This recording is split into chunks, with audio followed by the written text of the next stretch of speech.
Legislation on Capitol Hill may delay distribution of BEAD funding. $100 million from the Capital Projects Fund awarded to New York State. New Mexico works to expand broadband connectivity, and a new broadband conference debuts in Dallas. Those stories and more on This Week in the Broadband Universe. Hello, everyone, and welcome. I'm Craig Corbin. Distribution of funds from the $42.5 billion Broadband Equity Access and Deployment Program may be delayed if legislation introduced Friday is passed.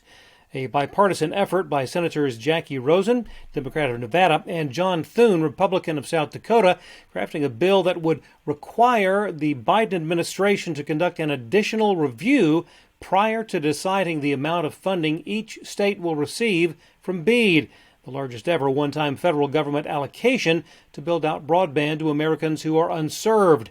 Senators and other federal officials have criticized the much-maligned FCC broadband maps, which will be used to determine funding distribution, as being woefully inaccurate. The bill would delay a final decision on state allocations by 7 months. However, 20% of the BEAD funds would still go out as scheduled. We will follow this legislation closely. Also from Capitol Hill, a bipartisan legislative effort from both House and Senate to expand the contribution base of the FCC's Universal Service Fund broadband subsidies. A bill initially introduced by Senator Amy Klobuchar in November of 2021, the Reforming Broadband Connectivity Act, this week was reintroduced in both houses of Congress. There have been calls to include ISPs and edge providers such as Amazon, Google, or Facebook.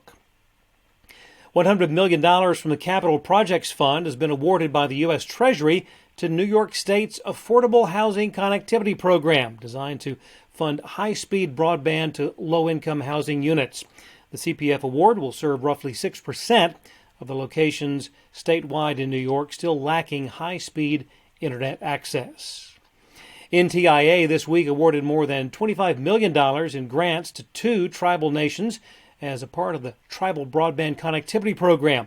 Grants will go to the Mille Lacs Band of the Ojibwe in Minnesota and the Pueblo of Acoma in New Mexico.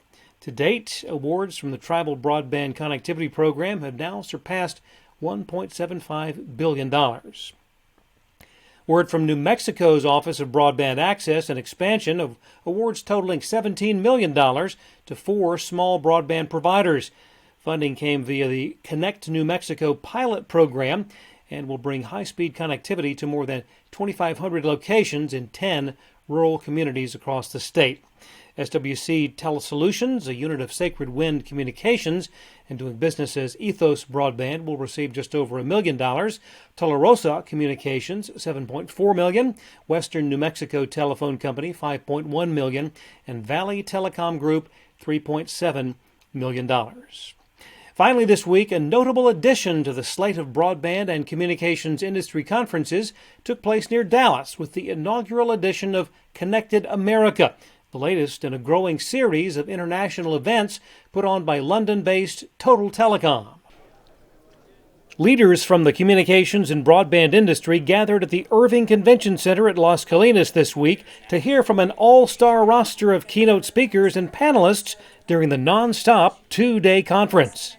It's definitely something we really pride ourselves on, and having gone to other American conferences, we often feel that they're quite vendor-led. It's quite commercial, and really what we wanted to create was an experience where the industry leaders could get together and really discuss some of the key issues and really have discussions with key people. We didn't want it to be overly commercial. We wanted it to be really engaging and really dealing with the biggest topics in the US right now. Quality of content was certainly not lost on companies participating in the Connected America Expo. It's really exciting to be here, and the energy that I see with all the partners, the OEM players, it is amazing. I think this is a great event. It's for Radisys. We are very focused on connecting America with broadband, and this is an amazing event to make that happen. The thing that impressed me the most, even before getting here, was the amount of amazing speakers and panelists. Especially for a first-year show, you kind of don't know what to expect. But I think just the amount of knowledge that is here from C-level executives, people that are in the weeds on growing broadband around the country. Conference attendees were treated to panel discussions on a wide variety of timely topics featuring a who's who in broadband. The second annual Connected America already on the calendar, slated to kick off March 12th, 2024, right back at the Irving Convention Center. Kudos to everyone on the Total Telecom team. Job well done. And I'll have more from Connected America on an upcoming edition of the Broadband Universe video podcast series. Thanks for watching. See you next time on This Week in the Broadband Universe.